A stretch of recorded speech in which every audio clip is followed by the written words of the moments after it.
தூத்துக்குடியில் தனது மகன் அருணாச்சலத்தை போலீசார் தாக்கியதாக பெற்றோர் நீதிபதியிடம் தெரிவித்திருப்பதாக மற்றொரு அண்மை செய்தியை நாம் பார்க்கிறோம். விவரங்களை நம்முடைய செய்தியாளர் முத்துராமன் வழங்க நாம் கேட்கலாம். முத்துராமன், நடுவர் நீதிமன்ற நீதிபதியிடம் என்னென்ன விஷயங்களை அருணாச்சலத்தின் பெற்றோர் முன்வைத்திருக்கிறாங்க?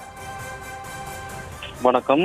அதாவது இந்த தூத்துக்குடியில் கடந்த 17ஆம் தேதி இந்த அருணாச்சலம் என்ற மதுவிட்டதாக கூறி தென்பாகம் காவல் நிலையத்தில் கைது செய்து அவர்கள் விசாரணையில் அரசு மருத்துவ சிகிச்சை பெற்று இறந்துவிட்டார். காவல்துறை தாக்கியதாக கூறி பல்வேறு கட்ட போராட்டங்கள் நேற்று நடைபெற்றன. தொடர்ச்சியாக அவர்கள் கோரிக்கை நீதிபதி மற்றும் வீடியோகிராபர் மற்றும் 3 பெரிய மருத்துவர்கள் வேண்டிய கோரிக்கையை வச்சு இன்று அதாவது அரசு மருத்துவமனை கல்லூரி பிரேத பரிசோதனை கூடத்தில் சுமார் 2 மணி நேரத்துக்கு மேலாக நடைபெற்ற வாலிபர் உடல் பெற்றோரிடம் ஒப்படைக்கப்பட்டது.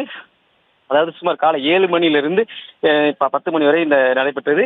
அதே மாதிரி இந்த நீதியரசர் விஜய ராஜசேகர் அவர் என்னன்னா பெற்றோர் ஒரு தாய்மாமனிடம் விசாரணை செய்து அதுல என்னன்னா அவர்கள் தனது மகன் அருணாச்சலத்தை கைது செய்த உதவி ஆய்வாளர், பெண் உதவியாளர் மற்றும் 3 காவலர்கள் அவர்கள் எங்களுக்கு தெரியப்படுத்த வேண்டும். அதே மாதிரி இந்த மெடிக்கல் ரிப்போர்ட் வந்த முறை எங்களுக்கு ஒரு நடவடிக்கை எடுக்க வேண்டும் என சம்மதித்து கையெழுத்திட்டு இந்த உடலை பெற்றுக்கொண்டு செல்கிறார்கள். அவர் சொந்த வீடு கொண்டு சென்று முன்பு மின் எலக்ட்ரிக் இதுல தகனம் செய்யப்படும் என கூறப்படுகிறது.